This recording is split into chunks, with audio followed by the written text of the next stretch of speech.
Let's unpack this. Welcome back to the deep dive. Today, we have a mission that feels particularly profound and, to be honest, pretty unsettling.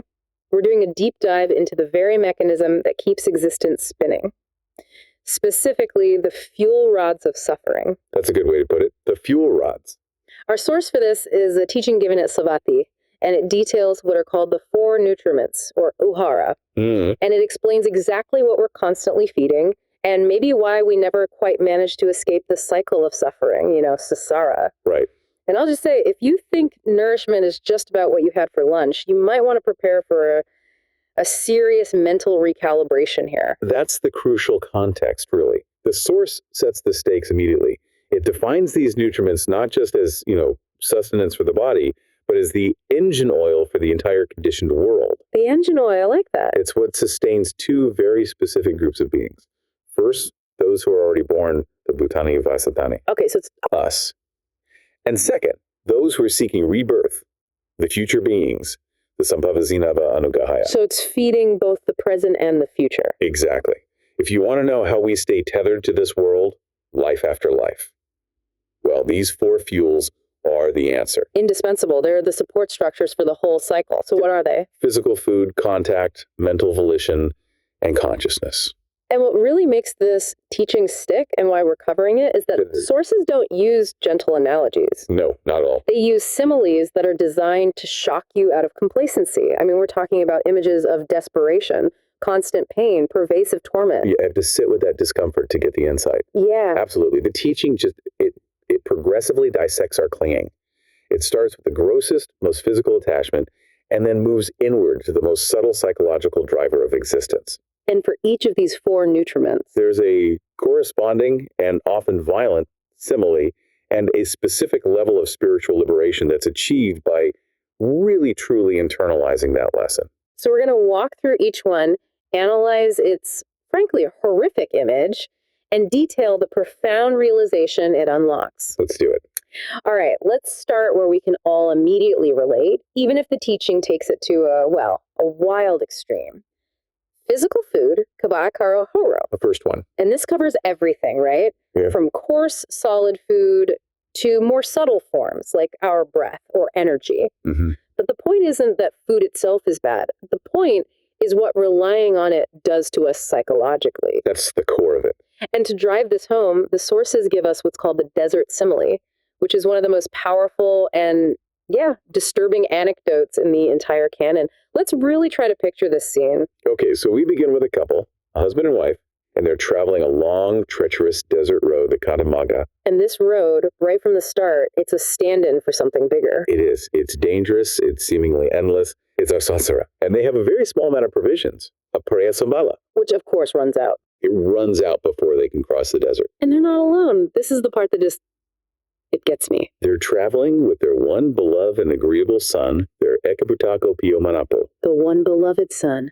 That detail feels so key. It's not just a child. It's the most cherished, the most non-negotiable attachment in their lives. It is.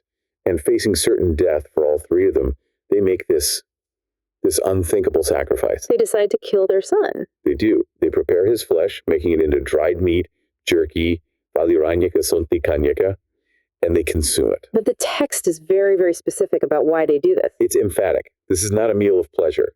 They are eating his flesh solely to keep themselves alive long enough to cross the rest of the desert. And while they're doing this ultimate act of survival, they are completely gripped by agonizing grief. They're weeping, they're beating their chests, crying out, "Where is our one son? Where's our one son?" That's the shock factor the teaching is leveraging. It's not just a physical act, it's a spiritual devastation. And what's so fascinating there is the sheer emotional friction. Yeah. Their biological will to survive compels them to do it, but the act itself is the source of immediate, profound, ongoing psychological suffering. The food sustains them physically, but the process of getting it is pure agony. Right. And the clinging to the physical life it supports. That's the agony. So we have to ask the big question. What is the universal insight hidden in this horrifying act of eating their beloved son's flesh? Can you kind of unpack the logic for us? Because, the average person is just eating a healthy meal. They haven't done this. Well, of course. The sun's flesh isn't literal food for you and me. Yeah. It's the ultimate metaphor. A metaphor for? For the inherent suffering, the impermanence, and the painful attachment that's just woven into all physical sustenance and acquisition. Okay. Think about it. There are small provisions running out. That represents the unreliable, transient nature of all physical things. They always run out. Always. And the act of killing the sun that illustrates the immense struggle, the painful effort, the eventual guilt and loss that comes with acquiring and holding on to anything physical in this conditioned world. So we're constantly relying on things that are guaranteed to fail us. And that reliance is agony. That's why the Buddha had to clarify the intention then. They didn't eat for enjoyment or for intoxication or for beautification. Exactly. They ate it solely for the purpose of crossing the desert. The Kantarasa Nitharantaya. It's stripped of all pleasure. Completely. And once you strip physical food down to that bare essence, a painful, temporary, necessary medicine, you achieve the realization that breaks the primary bondage to the sensual world. Okay, here's the key question, and this came from some of our listener feedback. How does this realization, seeing physical sustenance as the agonizing flesh of your own child, how does that lead directly to the anagami stage, the non-returner? Right. What specific bondage is conquered by seeing through the illusion of physical comfort? A great question. When Kletkaro āhārā is fully understood, or pariññete, the primary obstacle that gets eradicated is the paññā kamaguchagago, which is the 5 strands of sensual craving. Craving for pleasant sights, pleasant sounds, smells, tastes, and tactile sensations. So the very things that make life in the human realm, the sensual realm, seem worthwhile. The good stuff. Precisely, the good stuff. But if the ultimate act of consumption, putting physical material into your body just to sustain life, is realized to be this deep agony of the desert road, then the whole foundation for sensual pleasure just collapses. It collapses. Why would you crave a delicious taste, a beautiful sight, or a soothing touch if you deeply realize that the entire apparatus sustaining those senses, your physical body, is itself just an aggregation of sorrow, maintained only by agonizing effort? It's not just about stopping one specific craving. It's about annihilating the whole principle of sensual desire. It is. The anagami, the non-returner, has fully severed that attachment. They've seen through the fundamental lie that physical interaction and consumption can bring lasting satisfaction. They still need to eat, to breathe. Of course, but they're no longer fueled by the desire for sensual pleasure. And the source is crystal clear on this. When sensual craving is eradicated by this profound realization, the disciple achieves the non-returner stage. The text states there is no fetter with which they would come back to this world again. And that's the mechanism that answers the question. How does a person reach the anagami stage just by understanding flesh? By severing sensual craving, they cut off the fuel that binds them to the sensual realms, like the human or animal realms. They might still have a rebirth, but it would only be in the higher pure abodes, where physical senses and desires are not the primary mode of existence. They have, psychologically speaking, crossed the desert. That's an astonishing amount of insight extracted from a single horrific meal. So if understanding physical craving leads to the anagami stage, we now have to move to the next, more subtle layer of fuel that binds us. Contact. We move past physical consumption to fasodutio, contact. The second nutriment. And this is the sensory meeting point, right? Okay. The organ meets the object and consciousness connects them. It's what initiates all experience. It's the moment we engage with the world. It is. And the simile used here, while maybe less graphically violent than the sun's flesh, it conveys this sense of utterly relentless vulnerability that's just pervasive. It's inescapable. Yeah. This is the hideless cow simile. And it illustrates that contact is the perpetual open wound that binds us to suffering in every single moment of interaction. Okay, describe the scenario for us. We are presented with a cow, and this cow has had its protective hide removed, agabi nikama. So she's completely exposed. Totally raw. The source then details that wherever she seeks rest or comfort, she is consumed. If she leans against a wall, the creatures dependent on the wall feed on her. If she leans against a tree, the tree-dependent creatures feed on her. What if she goes in water? The water-dependent creatures feed on her. Even if she tries to rest against the open sky, the sky-dependent creatures feed on her. Wow. That imagery it immediately conveys the utter futility of trying to find refuge in the conditioned world. Right. She cannot find a single place of security, not one. That is the core insight. The hideless cow symbolizes the unprotected state of all beings in Sāsara. The cow can't escape. The suffering, the creatures, they follow her wherever she goes. And those creatures feeding on her represent the defilements, the impurities, the painful instability that arises from every single moment of contact. So physical food was about the agonizing suffering inherent in clinging to something. Contact is about the agonizing suffering inherent in just being exposed to everything. That's a great way to put it. Every moment we open our senses, we are vulnerable to being consumed by defilements like greed, hatred, and delusion. We're constantly feeding on contact by interacting through our six sense bases. And every one of those interactions is a source of consumption. The analogy shows the pervasiveness of suffering. You can't just withdraw to a secluded place or seek refuge in some transcendent concept like the sky and escape it. No, because contact itself is the vulnerability. This realization about this inescapable exposure, it must lead to a pretty profound psychological breakthrough. It does. So when contact as a nutriment is fully understood, pariñate, what immediate psychological truth is revealed? When contact is fully understood, what follows is the full understanding of the tiso vedana. The three kinds of feeling. Yes, pleasant, painful, and neutral. Okay, help our listeners connect that jump. Why does understanding the mechanism of contact necessitate understanding feeling? Because contact is the indispensable precursor to feeling. It's a chain reaction. Sense object meets organ. Contact arises, and immediately feeling arises. And that feeling is inherently unstable. So if we realize the mechanism that causes the feeling contact is itself inherently unstable and leads to us being consumed like the hideless cow, then we have to understand that the feelings resulting from that contact are equally unreliable and painful. We spend our whole lives chasing pleasant feelings and running from painful ones. Exactly. But when we see that every pleasant feeling is just the brief, transient result of a contact that makes us vulnerable, we can stop clinging to them. You see the feeling not as some objective truth, but as a fleeting, conditioned result of exposure. Precisely. And what's the ultimate result for the noble disciple who achieves this realization? Because the sources, they mark a massive leap here. They do. A huge leap. The source declares, when the three kinds of feeling are fully understood, I declare that for a noble disciple, there's nothing further to be done. Nothing further to be done. That's the explicit declaration of arahantship. Full and complete liberation. It is. Wait a minute. Let's pause there. We went from physical food leading to a non-returner to contact leading directly to arahantship. Can you unpack the logic there? Why is just understanding feelings enough to end the entire spiritual journey? Because this realization strikes right at the heart of the cycle of dependent origination. The chain. The chain. It goes. Contact leads to feeling. If we cling to feeling, it leads to craving, which leads to clinging, and eventually to suffering and rebirth. So this cuts the chain. It severs a critical link. The arahant doesn't stop feeling. They still have pleasant, painful, and neutral sensations, but they stop clinging to them. How? By seeing the feelings as simply conditioned effects of this universally vulnerable state of contact, they cut the link between feeling and craving. And without craving. The entire forward momentum of Sāvatthī just stops. The cow is still exposed, but the creatures no longer stick. The vulnerability remains, but the reaction of clinging that turns the contact into suffering is gone. And that is a profound and complete cessation of the forces that bind us. That fundamentally reframes our entire relationship with sensation.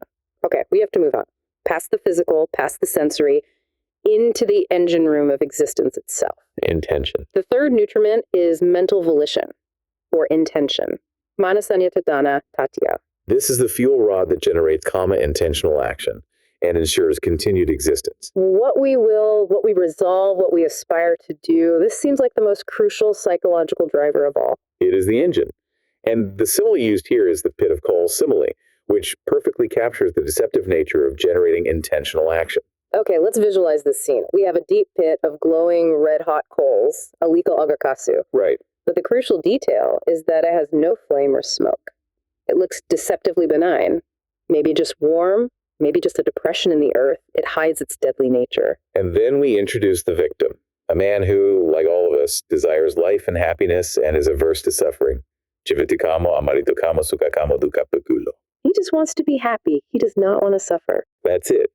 Yet two strong men grab him by the arms and drag him forcibly toward that glowing pit. And the man's intention, his resolve, his aspiration, they are far away. He knows falling in means pain comparable to death. He's struggling. yet he's being compelled forward. And this illustrates the fundamental tragedy of our existence. So The pit of coals represents the danger of karma, of intentional action, which often seems necessary or attractive, but when it's rooted in ignorance, it leads inevitably to destructive results. the glowing coals are the painful ripening of our actions, future suffering. Exactly. And the two strongmen, they are the ultimate puppet masters. They are. The dragging men are craving, tacha, and ignorance, avijja. They compel us to generate volition, to form intentions, even when our deeper rational mind knows that generating that karma will lead to suffering. We intend happiness, but the intention itself, driven by the strongmen of defilement, drags us toward the pit.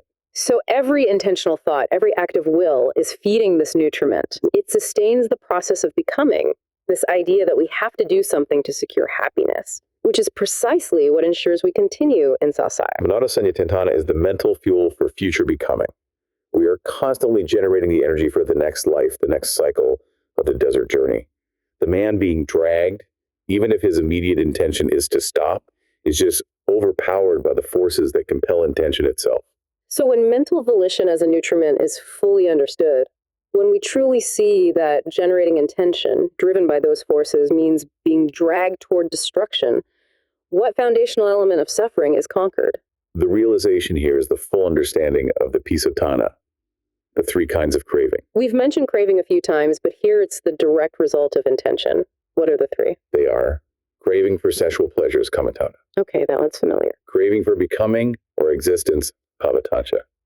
And craving for non-becoming or annihilation, bhavatancha. Okay, let's pause here. The first one's obvious. We crave sensory input.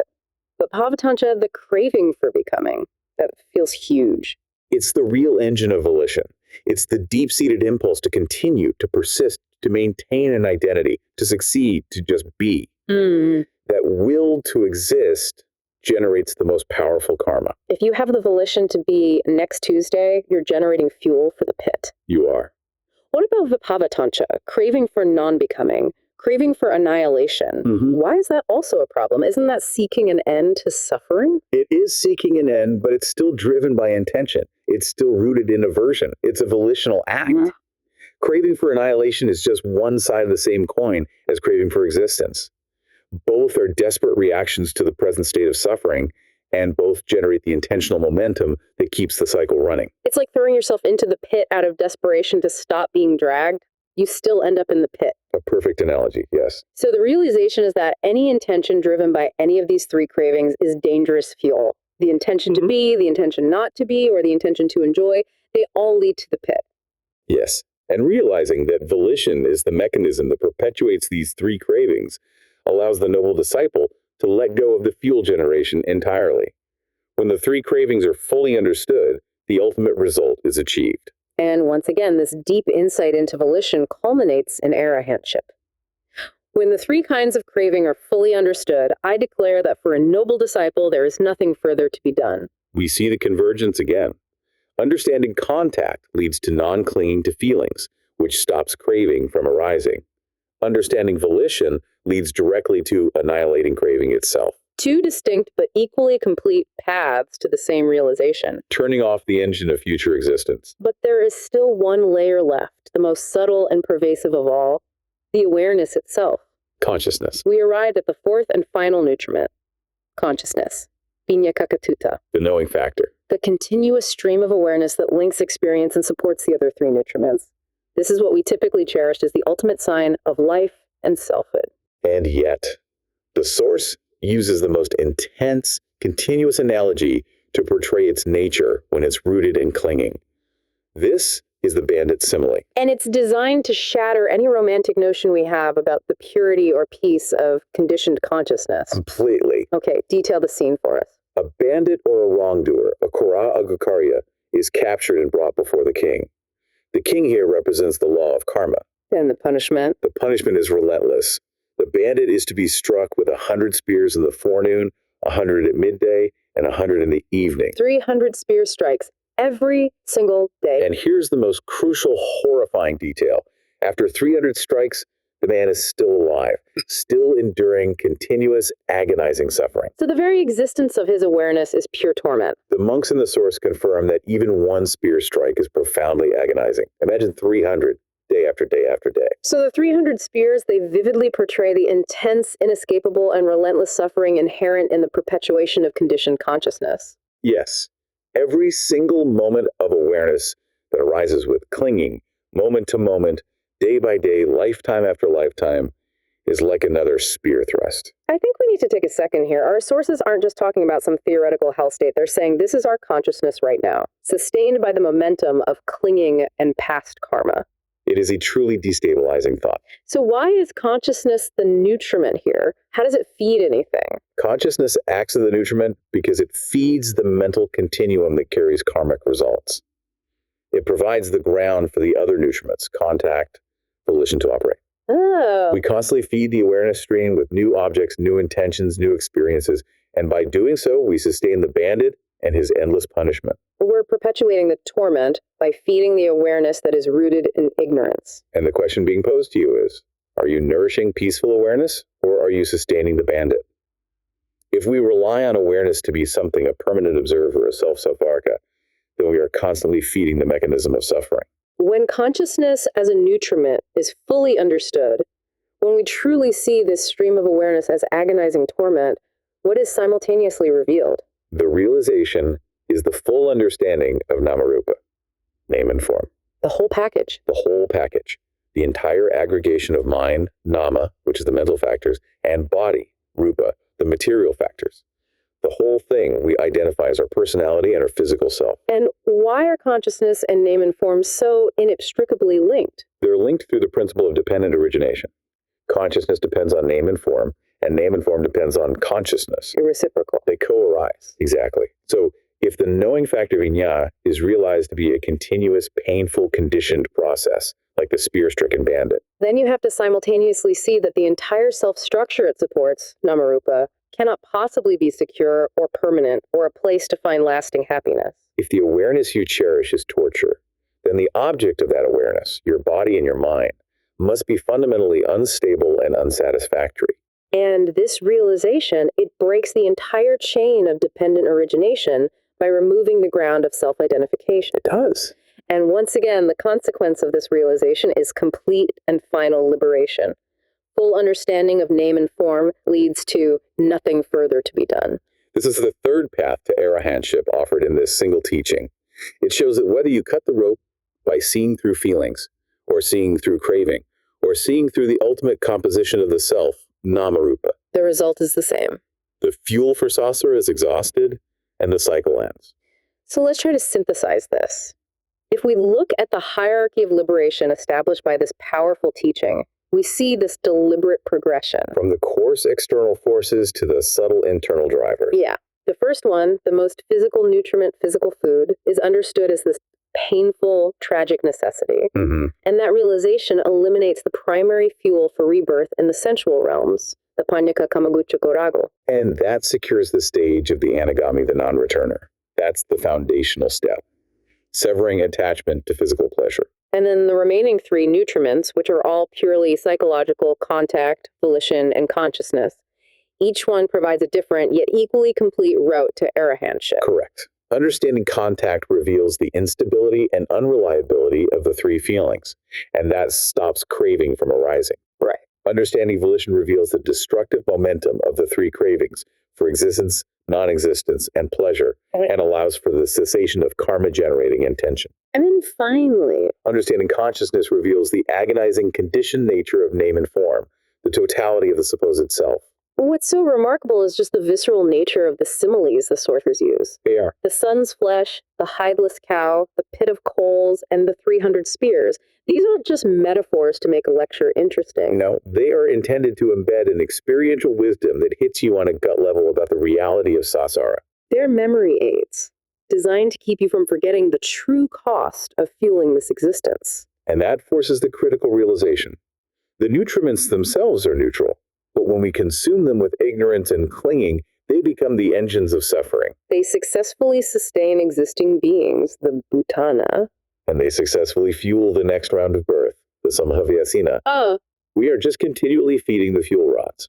So as you go about your day, taking in your next meal, making contact with the world, forming intentions, and maintaining your awareness, here is the final provocative thought for you to mull over. If our very awareness, vinyaka, is depicted as a painful, spear-stricken bandit, sustained only by the momentum of suffering. What does that imply about the quality of the awareness we currently cultivate and cherish? You have to ask, how much of what we seek to feed, be it our body, our attention, our ambition, is necessary for crossing the desert, and how much is simply perpetuating the terrible agony of the spear strikes, driven by the strong men of craving and ignorance?